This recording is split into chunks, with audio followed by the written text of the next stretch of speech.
Hello and welcome back to my channel. Thank you so much to everyone that has subscribed so far. I'm so happy that my last video got such a positive response, and hopefully I'm going to figure out a way to put some of the reviews on the screen now. So yeah, thank you so much, and I hope this next video you find useful. So before I start on today's video, which is about the publishing basics, which hopefully you've figured out from the title already, just want to say that everything I'm about to cover is just based on personal experience and research. So of course I know that there's going to be exceptions and every publishing house is different, but just wanted to put that disclaimer in there. So I thought today I'd just go right back to the basics and talk about what actually is publishing. So for the people that don't know anything about publishing, I just want to share with you a few things that I have learned since joining the industry. So the first and probably the most important thing is you do not realise how much work goes into getting a book on your shelf. You have no idea. There are so many people that go into getting just one piece of content produced and into someone's hands, and you literally have no idea how much work actually goes into that until you obviously have that insight and you're in the publishing industry yourself. The next thing is that the industry is very competitive, and I didn't kind of realise this until I had actually got my job, and I'm obviously so thankful that I have the job that I do have and I'm now in the industry. And I'm hoping that this channel is therefore going to help those people that are struggling to get into the industry, because yeah, I didn't realise how competitive it actually is, and I think some people are in the same boat where they also don't realise how competitive it is until you're trying. So some entry level jobs can have like hundreds and hundreds of applicants, and that is just insane. So the competition, yeah, is super high, and I'm going to be talking about in another video, like talking about how competitive it is and some tips on like getting into the industry. That's one thing that I wanted to mention, that it is a very competitive industry. And the third thing, so on a more positive note, is one thing I've learned about the industry is it's a very friendly industry. So literally everyone that I have met or I've emailed or I've spoken to on the phone, everyone is so friendly, whether it's like in the publishing house that you're actually working in, or it's like the printers you're talking to, or some of the people that are reading the books. Like everyone is in that industry because they like books and because they like publishing as a whole. So yeah, I just find that everyone is really friendly, which obviously makes it such a nice environment to work in. So what is publishing?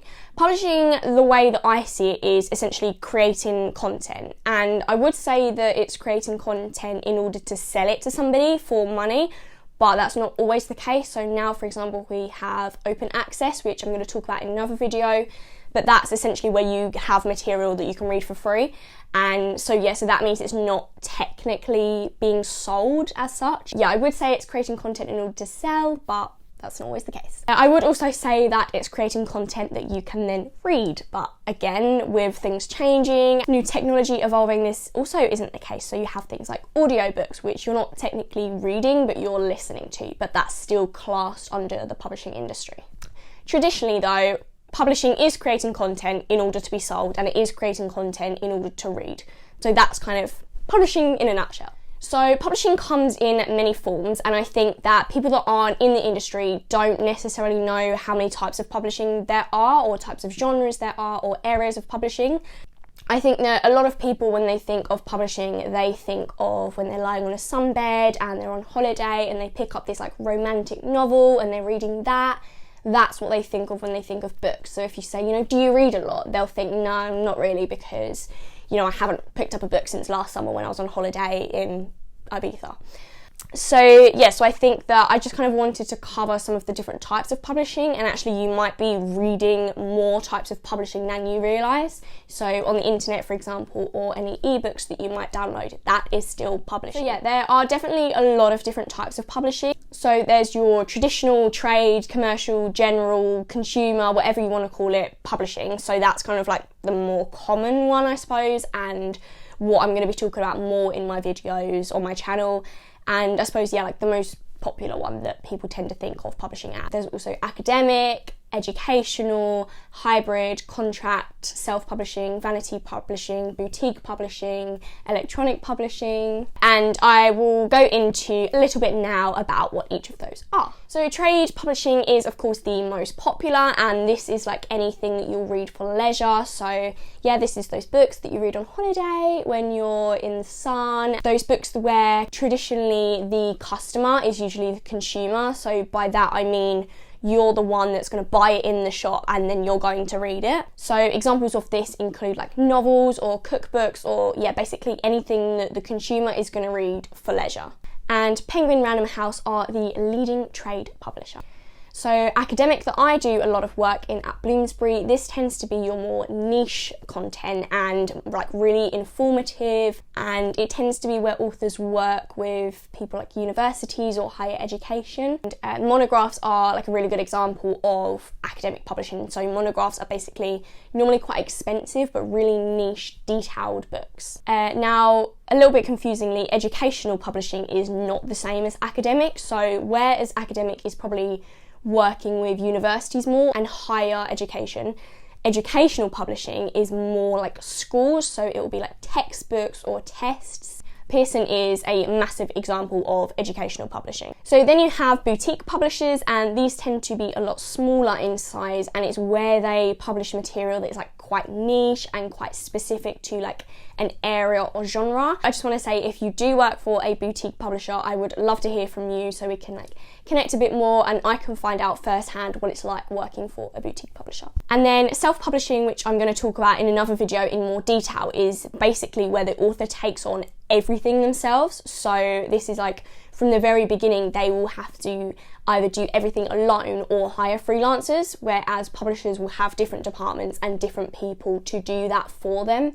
Whereas, yes, self-publishing is basically, as it says on the tin, it's self-publishing, so you're doing it yourself. And LJ Ross is an example of an author who decided to self-publish. And then electronic publishing, again, is quite self-explanatory. This is where it's like ebooks or online open access articles or audiobooks, etc. Electronic publishing, in my opinion, it is becoming more popular. I think it really does depend on the person. So me personally, for example, I don't really like reading like on my Kindle. I prefer to actually pick up a book and, you know, that action of actually turning the page and seeing how far into the book you are. Same with audiobooks. I just personally do not get along with audiobooks. I have tried it and I just don't like it, and I think there is a lot of work that goes into choosing the actors and the different voices there are, but I don't know, I just don't like the idea of someone else reading it to me. I don't know, that's just me. So that's the different types of publishers, and now I wanted to give you some examples of publishers. Now, there are a lot of publishers around the world, but the most common are known as the Big Five. So the Big Five are, if I remember, the Big Five are Penguin Random House, Simon & Schuster, Hachette, HarperCollins and Pan Macmillan. So they are the Big Five publishers, and they are the biggest publishers in the world. Now, I did say that the first two big publishers, the Big Five, are Penguin Random House and Simon & Schuster, but there has been some news in the last couple of weeks that Penguin Random House are buying Simon & Schuster, which has definitely caused a lot of debate, and I'm not going to say my personal opinion on it yet because I do want to talk about it in another video, and, you know, is this the right thing to do, you know, from the customer's point of view and from the publishers and employees' point of view. But for now, they are the Big Five. So Penguin Random House, Simon & Schuster, Hachette, HarperCollins and Pan Macmillan. So moving on from the types of publishing and examples of publishers, what do publishers actually do? And this is quite an interesting one because I kind of assumed that everyone knew what publishers do.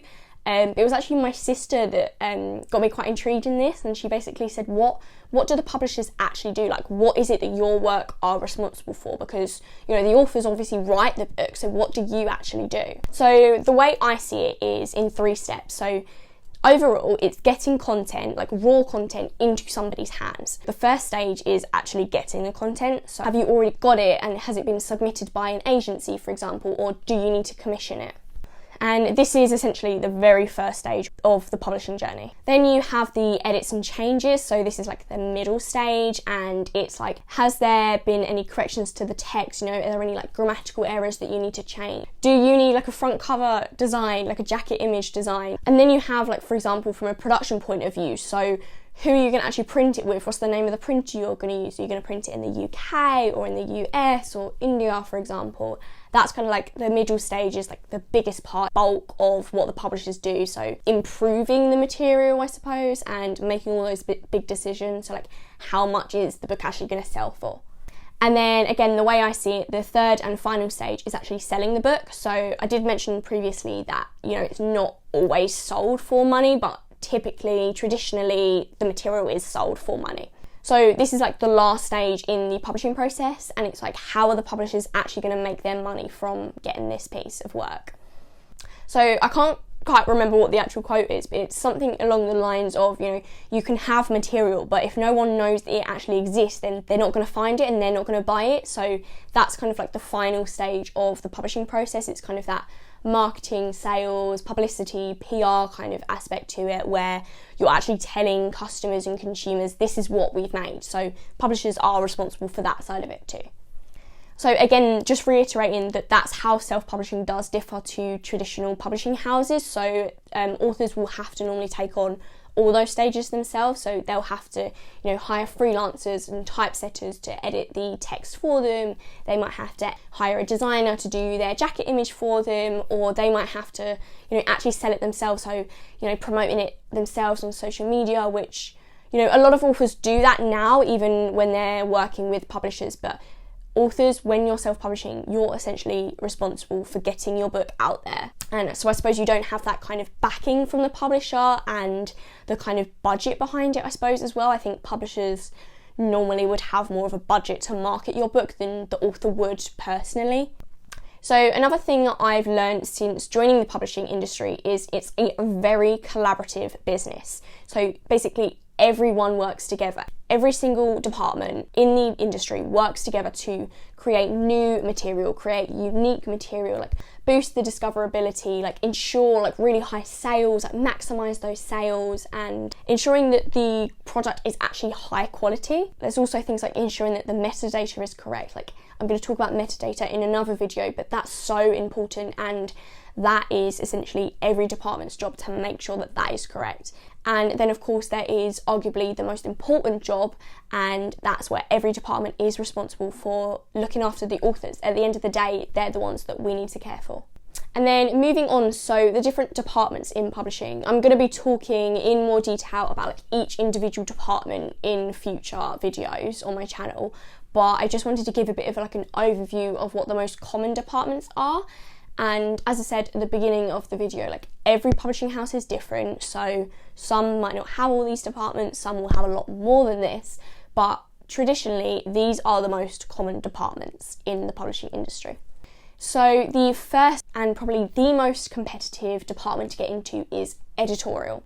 Editorial, the way I see it, are essentially like the project managers. So they look at the material from start to finish. So they'll be involved with like, should we actually take this submission on? Should we actually publish this? Is this going to make us money?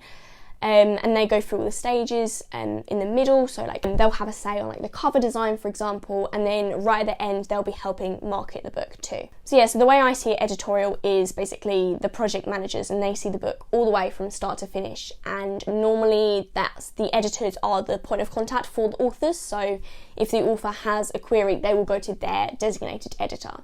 Then you have production, which is what I work on when I work at Bloomsbury. I think production is overlooked a lot. Not necessarily overlooked, but a lot of people don't know what production actually do, and I think it is sometimes quite hard to explain how that can be a whole job, but it's essentially getting the book actually made. So if it's a paperback or a hardback, for example, it's actually getting it printed. So I'll be dealing with things like costs and schedules and making sure like the books are actually really high quality, so checking proofs, for example.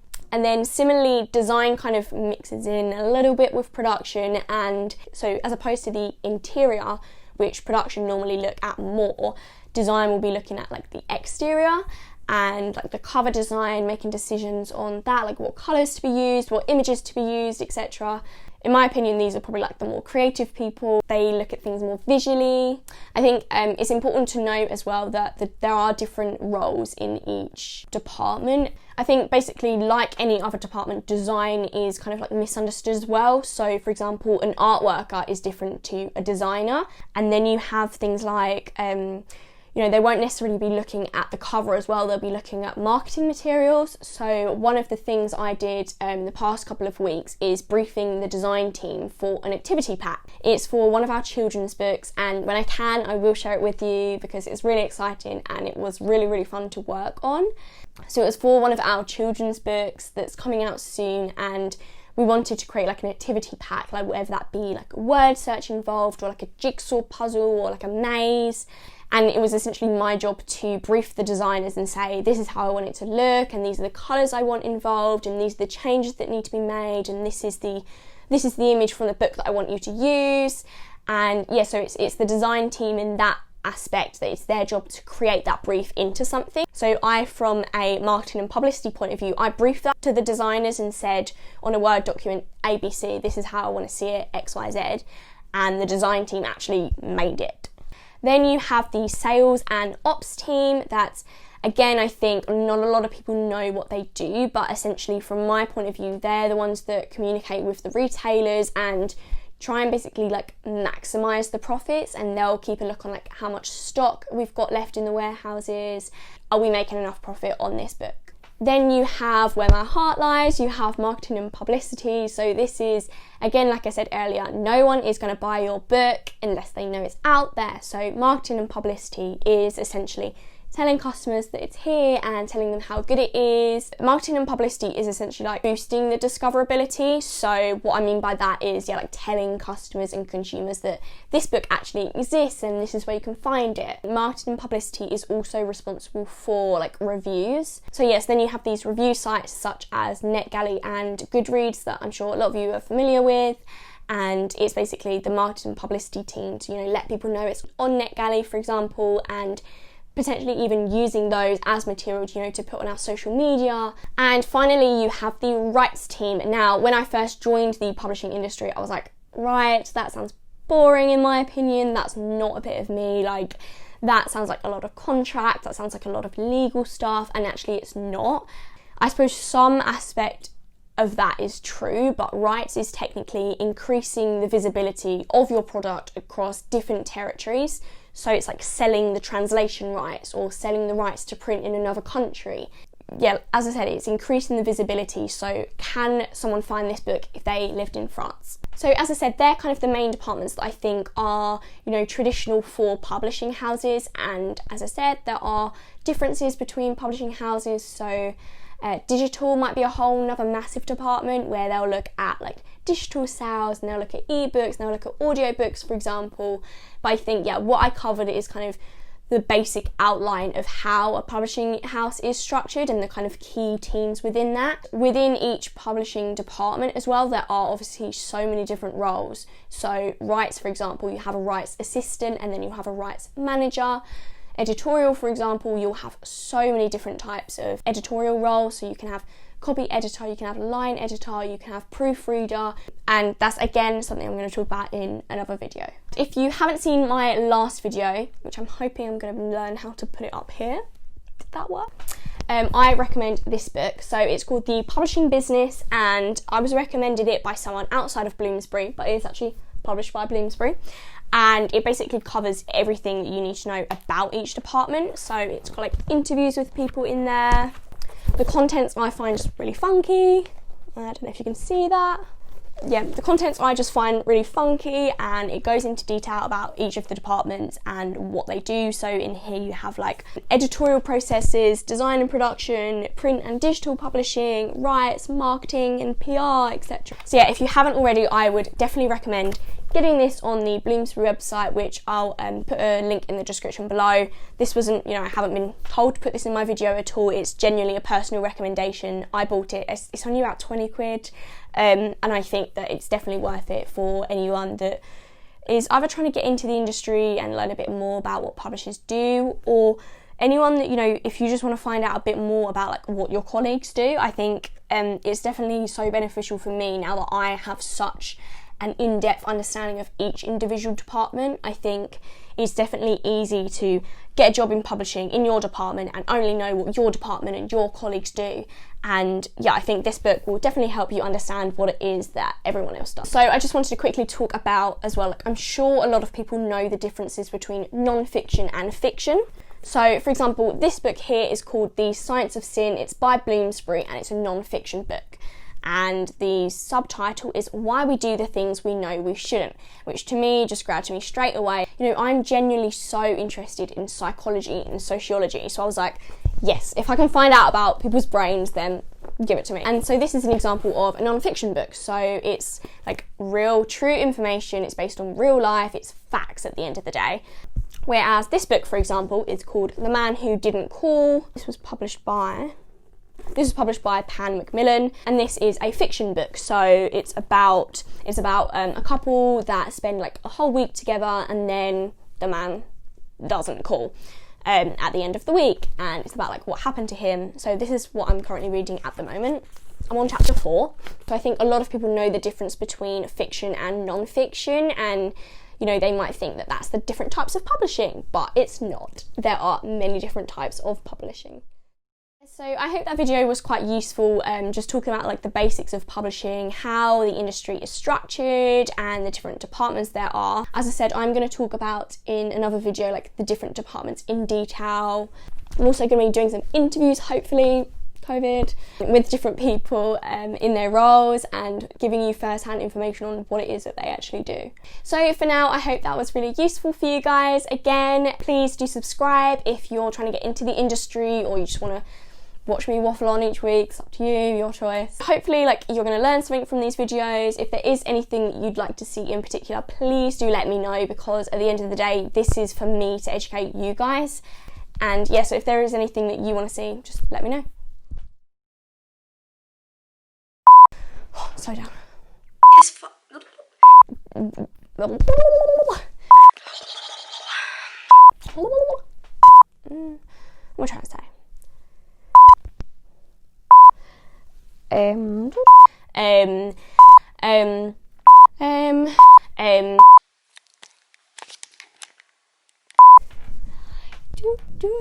Do.